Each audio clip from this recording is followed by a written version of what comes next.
আজকে রাখি পূর্ণিমা, তাই কাকি তালের বিস্কুট বানাচ্ছে। আমার তো তালগুলোকে দেখেই জিভে জল চলে আসছে।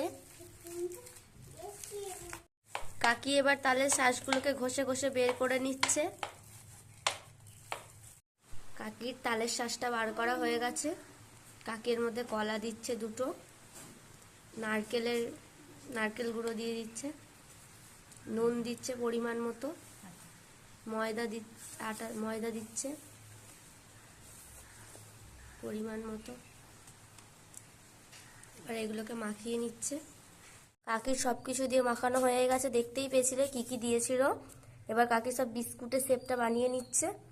দেখো, হাফ বানানো হয়ে গেছে। উফ, এত সুন্দর হয়েছে না, বিস্কুটের শেপগুলো খুব সুন্দর এসছে। কাকির কড়াইয়ে তেলটা গরম হয়ে গেছে, এবার বিস্কুটের শেপগুলো সব দিয়ে দিচ্ছে।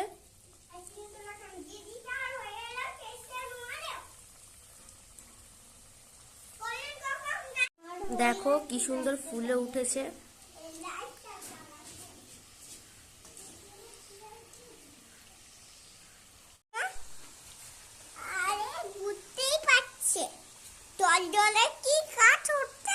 কাকি এবার সব তুলে নিচ্ছে বিস্কুটগুলো।